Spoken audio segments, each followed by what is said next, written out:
Hey guys, so today you and I are going to talk about something well, something that nobody tells you about being a programmer. So let's get into it. Basically, the question in question here is what do people not tell you about being a software developer?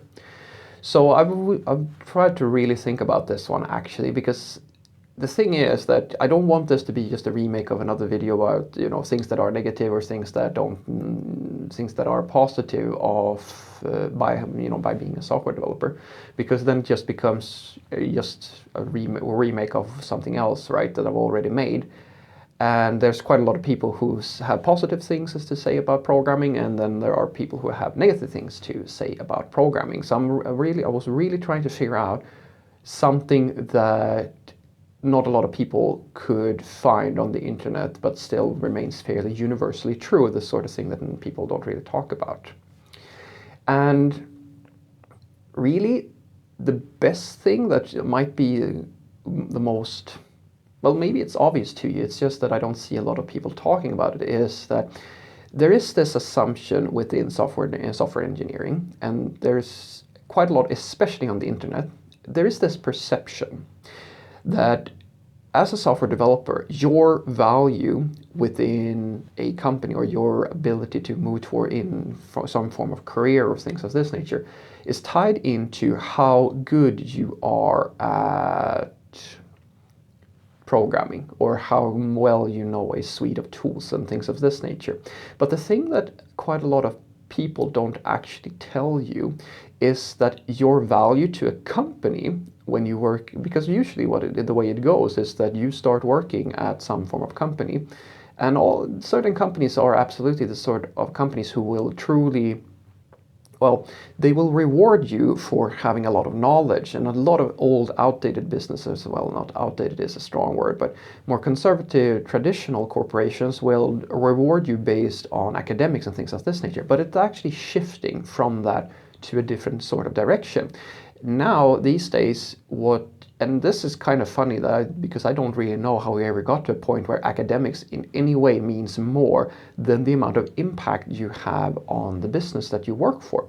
You see, one of the things that very few people will tell you is that your best approach, the best possible approach that you can have for becoming like promoted or becoming a high value engineer overall, is to first and foremost, of course, learn the basics of making sure that you actually have the coding skills to produce good results, to consistently produce good results. And then of course you need the social skills to actually move around in a social environment and manage stakeholders and all of that stuff. But the third thing is that you need to have a mentality where you take ownership of the product and the company itself. It doesn't really have to be being cross-disciplined where you can work over many lines, because that depends a little bit on the company. But the more intimate the knowledge you have of the system that you are working with and the people that you are working with and the company that you are working for, the higher your value actually rises. Because it gets to a point, and I've said this before, you can develop your programming skills to a certain degree where your skills are good enough that you can solve any problem a given company has. You can of course evolve even further than that, but that's not actually going to give you as much return on investment as actually learning the system. Because regardless of if you are a master programmer or if you're a beginner, whenever you start working at a new company or a new project, you're going to have to read quite a lot of code just to figure out how everything fits together, because every system is different. And the people who usually do the best, do the most has the most impact, and gets rewarded accordingly within a company, are the sort of people who know the most about the system itself and has the ability to actually, their presence within the company actually influences quite a lot of people's lives. These are the true seniors of a company. These are the people that you go and ask if you need an answer to a question. And being that sort of person is a lot more valuable to you and your progression through your career in general than becoming a master of some specific area of programming, unless of course your career strategy is to just jump. You do job hopping basically until you are considered some type of like industry expert within a given area. But if you work, which in the fashion that quite a lot of people actually do, where you go to a company and you stay there for quite a few years. Well, it depends on how long, of course. I mean, the best way for you to actually become valuable within that company is actually not necessarily to learn all of the newest practices and all the latest tools and keep yourself up super up to date. You should do that as well.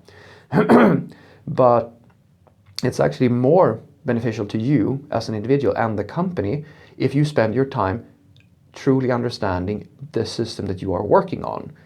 That is actually, because you can think about it. Most companies, they don't give a shit if you have like a million things on your CV and you're like the smartest person ever born. Nobody cares about that because they hired you to solve their problems. So in a theoretical type of situation, you could hire. I like this analogy. You could hire, say, Linus Torvalds to do front-end development, all JavaScript, and most likely he's never going to be able to. I'm not familiar with his exact knowledge with JavaScript, but considering the focus of his career, it's very unlikely that he will be able to rival that of somebody with less prestige or less experience and so forth within this area. And to a company, although his profile is immensely impressive, to the company it would be more important. It's more important that they find somebody who can really do that well, if that is what they're looking for.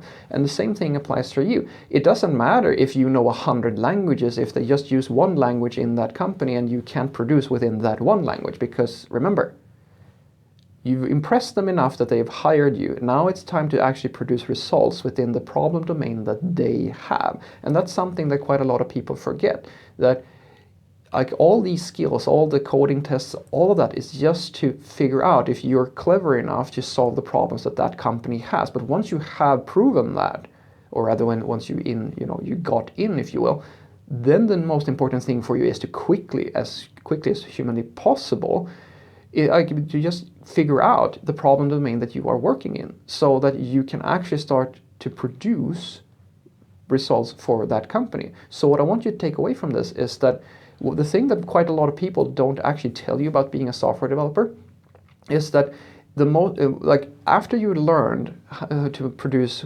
professional grade software and you know how to talk to people and kind of move around within a company, you will start to actually get quite a lot of job offers and you will get hired.